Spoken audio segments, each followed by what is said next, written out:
Hello नमस्ते सबैजनामा तपाईहरुलाई मेरो च्यानलमा स्वागत छ। आउनुस् शेयर बजार सम्बन्धी कुरा गरौँ। आज 36.57 अंकले बढेर नेप्से परिसूचक 2059.49 को बिन्दुमा गएर बन्द भएको छ। 213 वटा कम्पनी बढेको छ, 29 वटा कम्पनी घटेको छ र 5 वटा कम्पनी स्थिर छ।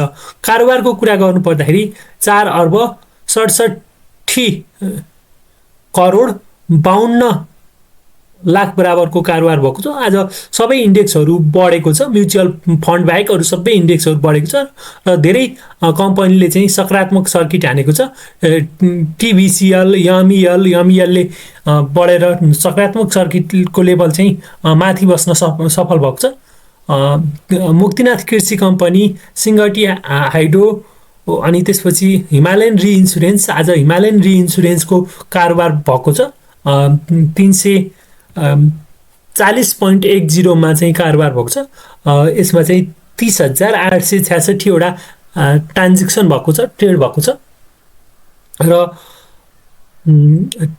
टिपिसी यसरी धेरै कम्पनीहरु बढेको छ र आज धेरै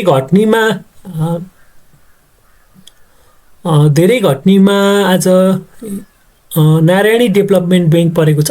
मार्केटलाई टेक्निकल पोइन्ट अफ भ्यूबाट हेर्दाखेरि कस्तो देखिन्छ भन्ने कुराको चर्चा गरौँ।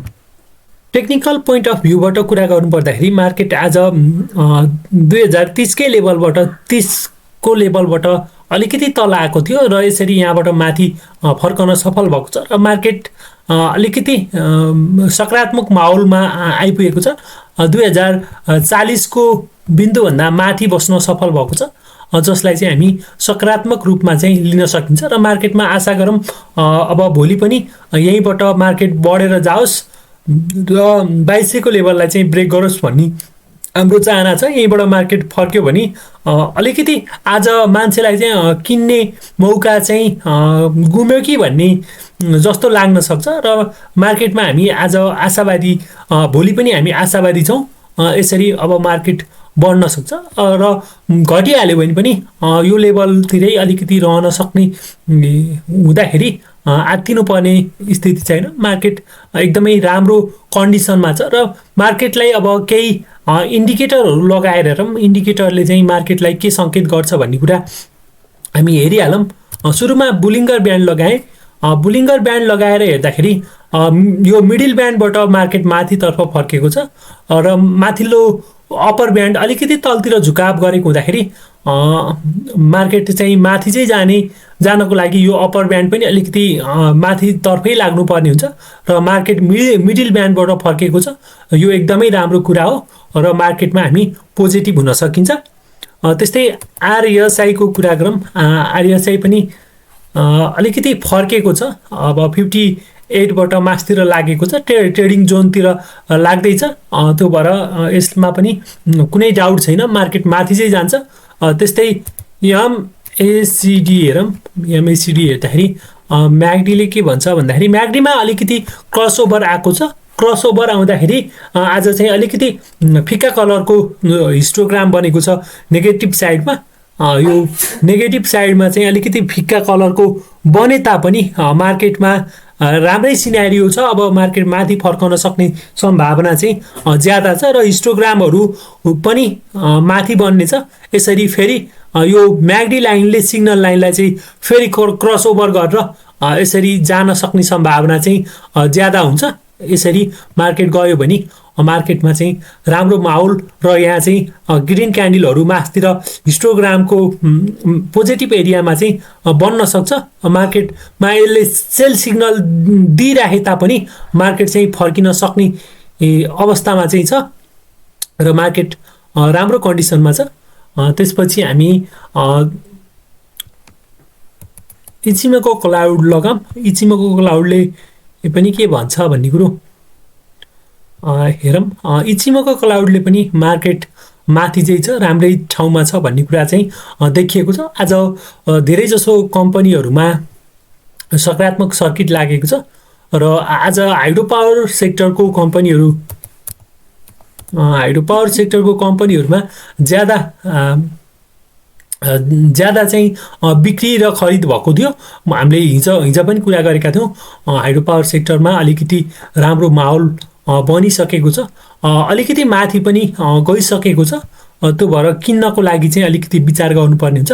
माथिल्लो जोनमा चाहिँ मार्केटले यो लेभलबाट ब्रेकआउट गरेर माथि गइसकेको हुँदाखेरि किन्नको लागि चाहिँ अलिकति हाइडोमा चाहिँ छुटिसक्यो कि हाइडोका स्टकहरू धेरै बढेको हुँदाखेरि यो यसरी यहाँ माथि गइसक्यो र थोरै करेक्सन आएर यसरी बढेको छ। अब एउटा सानो करेक्सन आयो भने यो लेभलमा इन्ट्री हुनु चाहिँ राम्रो हुन्छ, अथवा बढ्दै गरेका अलि कम बढेका स्टकहरूलाई खोजेर चाहिँ इन्ट्री हुनुपर्छ। आज सबै सेक्टरहरू चाहिँ ठिकै छ। अब इन्डिभिजुअल स्टकहरू हेरेर कारोबार गर्नुहोला र आज अलिकति धेरै बढेका स्टकहरूको बारेमा थोरै चर्चा गरिहालौँ। अब यो टिबिसिएल छ, त्रिशुली, अब यो पनि माथि गइसक्यो। यसलाई पनि अब अलिकति 400 को लेभलमा चाहिँ उठाउन सकिन्थ्यो कि भनेर हामी पहिलेदेखि कुरा गरिसकेका थियौँ। यो पनि छुटिसकेका स्टकहरूमा चाहिँ नजाँदै राम्रो हुन्छ। अब एमइएल पनि माथि सर्किट लागेर माथि गएको छ, 233 को लेभलमा बसेको छ र यसमा यहाँबाट माथि जाँदाखेरि सेलिङ सिग्नल चाहिँ सेल आउन चाहिँ सक्ने सम्भावना ज्यादा हुन्छ। त्यो भएर विचार पुर्याएर मात्र जानु होला। अब मुखनाथ कृषि कम्पनी पनि माथि चाहिँ बस्न सफल भएको छ, आज पनि सकारात्मक सर्किट लागेको छ। त्यस्तै एचआरएललाई अब तपाईँहरूले थाहा पाइसक्नुभयो, यो पनि अब 340 मा छ। आज चाहिँ जसलाई 10 किता र 20 किता परिकाले चाहिँ सेलिङ दिएको जस्तो लाग्छ। सम्भवतः भोलि पनि टिएमएसमा नआउन सक्छ, त्यस पश्चात कर्मिक रूपमा चाहिँ आउला भनेर आशा गरौँ। त्यस्तै नेपाल वेयरिङ हाउस छ, यसमा पनि पोजिटिभ सर्किट लागेको छ र अरू कम्पनीहरू पनि छन्, टिपिसी समाज अनि केपिसिएल, कालिका पावर कम्पनी, यी कम्पनीहरूमा राम्रोसँग चाहिँ भएको छ। र अलिकति सोनाको कुरा गरौँ, सोना पनि माथि गएको छ। सिमेन्ट कम्पनीहरू तिनैवटा अलिकति आज बढेको छ, हामीले देख्न सकिन्छ।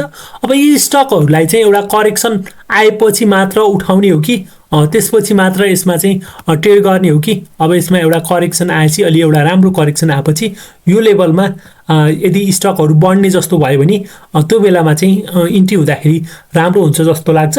अलिकति सावधानी अपनाएर स्टकहरू चाहिँ चुज गर्नु होला।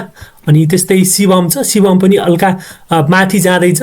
शिवममा पनि एउटा राम्रो र्याली आउने सम्भावना चाहिँ मैले देख्छु, यसरी माथि जाने सम्भावना देख्छु। आफ्नो विचार पुर्याएर यो लेभलमा चाहिँ मार्केट माथि जाने जस्तो भयो भने त्यतिखेर चाहिँ इन्ट्री हुनुभयो भने राम्रो हुन्छ। र अर्को एउटा स्टक हेरिहालौँ, घोराई सिमेन्ट छ। घोराई सिमेन्टमा पनि अलिकति माथि गइसकेको छ र यसरी माथि जाँदाको क्रममा यो लेभलमा यसरी करेक्सन भएर माथि गएको छ र एउटा करेक्सन वेट गरेर यसमा चाहिँ इन्ट्री हुँदाखेरि ज्यादा राम्रो हुन्छ जस्तो लाग्छ।